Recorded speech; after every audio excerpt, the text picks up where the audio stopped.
The following is a described video. If you would like to watch the video without audio description, please follow the link in the description. Fade from black to a close-up of a Sony logo. Sony used to be one of the largest players in the audio industry, pardon the pun. They particularly revolutionized the portable audio industry twice, one after another with the Sony Walkman and the Sony Discman. A person with blue gloves places a Sony Walkman portable cassette player on a white table beside a mobile museum label. Then places a silver Sony Discman portable CD player beside the cassette player. Even today, they produce some of the best Bluetooth speakers and wireless headphones. But there was a time when they didn't have control of the industry. This was when music started to become easily available as MP3s, and MP3 players like the iPod started taking over the industry. The cassette player is taken out of the shot with an iPod Touch replacing it. The Discman is also taken out of the shot, being replaced by a small pink iPod Shuffle. Everyone remembers the iconic touch navigation wheel and the subsequent releases of the iPod Shuffle, iPod Nano, and iPod Touch. But what did Sony have to offer? The mobile museum intro sequence plays, then switches to a shot of the camera approaching a small black MP3 player. It has a D-pad at the bottom and a screen at the top.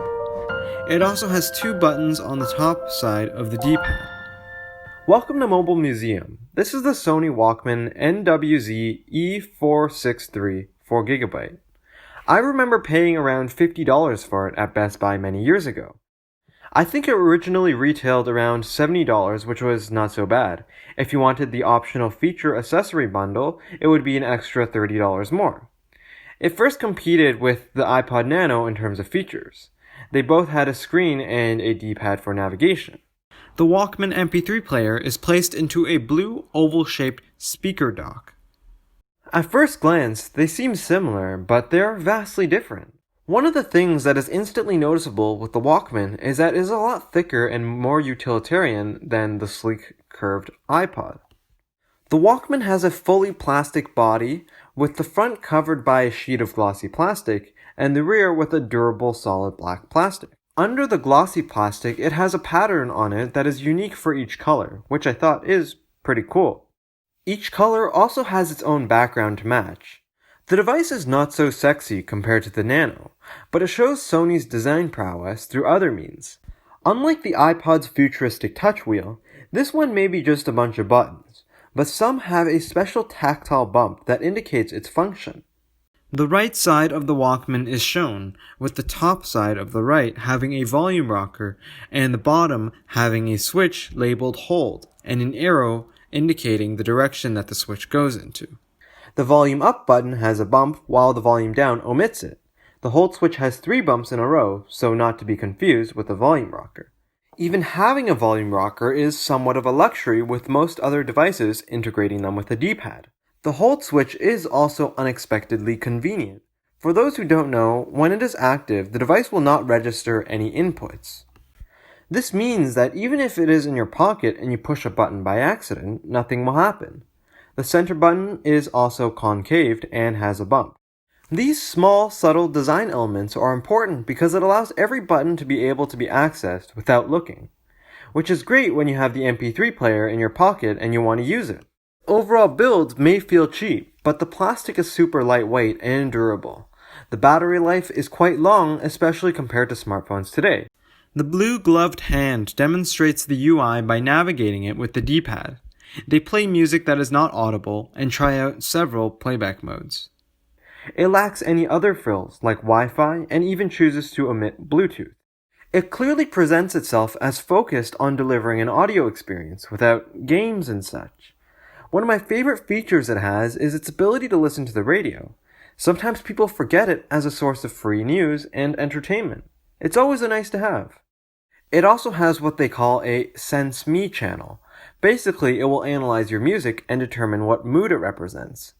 The hand cycles through the several Sense Me channels, which include moods like energetic, relax, upbeat, mellow, lounge, dance, extreme, and emotional. Then, if you want to listen to music of a certain mood, you can select that channel and it will shuffle the music that it associates with that mood. I think that it is a creative and useful feature which more devices should adopt, though also a bit strange. Aside from gimmicks, it also has an EQ and other music profiles. That isn't really my thing, but it's good it's there. What I do like is the presence of speed controls. You can speed up or slow down tracks. It's useful for podcasts and such. I think I've hammered home the point that this MP3 player is good, or at least I like it. It makes a lot of sense for people who care about their music, or want a solid experience by a reputable brand. But what went wrong? Why was it not able to compete, or have such a large cultural following like it once did? I think the most obvious thing is that it did not bring meaningful change to the industry. The camera now shows the bottom of the device, which has a headphone jack and a proprietary connector, then cuts to a shot of the Walkman MP3 in between the iPod Touch, which has the text 8GB on the back of it, and the iPod Shuffle, which was seen earlier. Sure, it was a pleasure to use, and it did just about everything the iPod could, but it wasn't better. Firstly, the Walkman should have started out at 8GB. 4GB is acceptable for a device without a screen, but for those who want their entire library of music on their device, 8GB is a must. I understand that a lot of other MP3 players had less, but most of them also had a micro SD card slot, which the Walkman also lacks. The blue gloved hand points to the left side of the device, which has no features on it. Sony's insistence to restrict users to the proprietary Media Go app was frustrating as well. It wasn't awful, it worked most of the time. It's just hard to understand what benefit it brought. It made everything take longer, and most other MP3 players just had a drag and drop system. Not only was their software proprietary, they also had a proprietary connector. The Walkman and the iPod Touch are stacked on top of each other, with both of their proprietary connectors at the bottom facing the camera. That means if anything breaks, it's a pain in the butt to fix. I think Sony really wanted to be Apple, and in this situation, it worked against them. A transition plays with the Mobile Museum logo in the middle and a loading bar, then switches to a shot of the Walkman in between the two iPods. To be clear, I'm not saying that annoying and greedy proprietary features killed this Walkman for the public. I think that it was one of the reasons, but in the end, I don't think it was even close to the main reason. This MP3 player didn't stand a chance against the character, marketing, and image of the iPods. The gloved hand rubs their finger over the tactile bumps of the volume rocker. But in one area where they did have the lead in usability, they stepped forward and took 2 steps back. It just feels like one side of the design team wanted a device that could be more usable than the iPod in every aspect, but the other side decided to contradict the first side and intentionally make it less usable in many ways.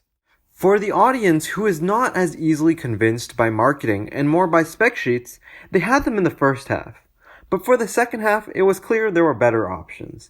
The camera pans to the Walkman MP3 player, but continues panning past it to the iPods that were previously not in the shot. After the pan completes, the Walkman is completely out of the shot and only the iPods are in frame. I think that if the Walkman wanted to win with this product, they should have dedicated themselves to winning over the more technically inclined market and have those customers recommend this product to the normal folk.